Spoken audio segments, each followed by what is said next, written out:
तो भाई गुरु, guardians of the Galaxy holiday special से इमोशनली अटैच होने के बाद फाइनली अब यहाँ पे मार्वल ने असली माल डाला है, यानी कि guardians of the Galaxy volume 3 का ऑफिशियल ट्रेलर। और भाई शायद से ये उनका प्लान ही होगा कि पहले तुम यहाँ पे गार्डियंस की सिचुएशन को समझो और हम तब जाके तुमको अपना असली माल दिखाएंगे, यानी कि guardians of the Galaxy official का ट्रेलर। और भाई जैसा कि उन्होंने बिल्कुल भी देर नहीं की और हाल के हाल अपने ट्रेलर को डाल दिया। और भाई हम लोग को भी देर नहीं करनी चाहिए, बिना किसी रुकावट के अपनी ब्रेकडाउन के गंगा में स्नान मार लेना चाहिए। मगर भाई उसके पहले मेरा नाम है विवेक और तुम देख रहे हो नर्ड पांडे को। और भाई अगर तुम कहीं से भी आए हो नए चैनल पर, चैनल को सब्सक्राइब करके ही जाना। तो भाई जैसा कि इस समय ट्रेलर दिख रहा है, तो भाई यहाँ पे गार्डियंस को अभी भी ये लगता है कि गैलेक्सी को उनकी ज़रूरत है, यानी कि गैलेक्सी या फिर गैलेक्सी के लोगों को उनकी ज़रूरत है, उनकी मदद चाहिए है।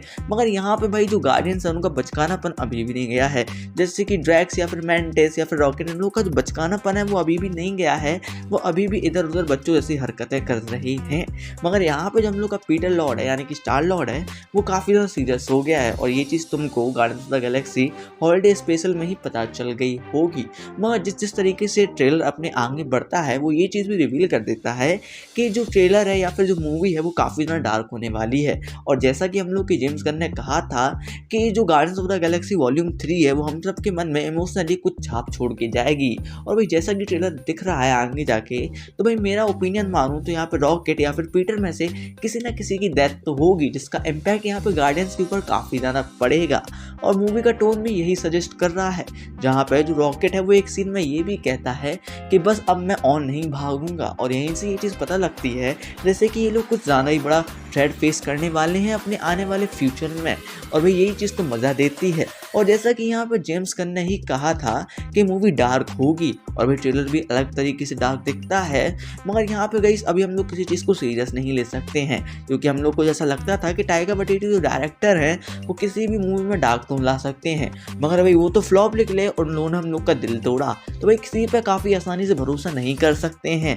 मगर यहाँ पे जेम्स गन की बात ही अलग होती है। मगर देखते हैं अब वो क्या करेंगे। वहीं पे गाइस अगर देखा जाए तो मूवी में गमोरा भी वापसी कर चुकी है, और उसके साथ साथ यहाँ पे ग्रूट भी बड़ा हो चुका है। और भाई एक सीन में यहाँ पे ग्रूट ये भी कहता है वी आर ग्रूट, और यानी कि वो कुछ और भी वर्ड सीख चुका है। और ये सब तभी होता है जब कोई इम्पैक्ट तुम्हारे जीवन पर पड़ जाए, जैसा कि हम लोगों ने guardians of the Galaxy volume part 1 में देखा था। जब ग्रूट यहाँ पे अपने आप को कुर्बान करने जा रहा था, तब उसने ये लाइन बोली थी, और अब ये लाइन ये फिर से बोल रहा है, यानी कि किसी ना किसी की डेथ का इम्पैक्ट तो उसके ऊपर पड़ा ही होगा। और वहीं पर अगर आगे चले तो यहाँ पे एडम वॉरलॉक की भी एंट्री हो गई है, जो कि काफ़ी ना धमाल लगता है। मगर मैं अभी भी इस चीज़ में आश्चर्य हूँ कि ये जो एक्टर है साला ये 5 फुट 10 इंच का है, यानी कि मेरी हाइट का। और मेरे को विश्वास नहीं हो रहा है इसकी बॉडी और फिजिक्स देख के। भाई इसका कोई मेडिकल टेस्ट अप कराओ। खैर इस चीज़ में हम लोग किसी और दिन बात करेंगे भाई। मगर हम लोग यहाँ पे guardians of the Galaxy volume 3 के ट्रेलर की बात करें तो भाई ट्रेलर काफ़ी ज़्यादा बढ़िया है। वो काफ़ी ज़्यादा डार्क टोन को भी फॉलो करता है, और भाई कैरेक्टर्स की भी वापसी हो गई है। और भाई जैसा कि मैंने हॉलीडे स्पेशल में ही देखा था कि यहाँ पे जो गार्डियंस ऑफ द गैलेक्सी है अब वो एक फैमिली की तरह रह रहा है, मगर अभी भी उन लोगों को काफ़ी सारी सिचुएशन को फेस करना। खैर आज के लिए बस इतना ही। तुम अपने ओपिनियन दे देना कि तुमको ट्रेलर कैसा लगा, और कमेंट सेक्शन में बताना कि तुमको क्या लगता है कि किसकी डेथ होगी guardians of the Galaxy volume 3 में। और आज के लिए बस इतना ही। तब तक के लिए वीडियो को लाइक शेयर कमेंट करना ना भूलना। एंड तब तक के लिए देखते रहिए नर्ड।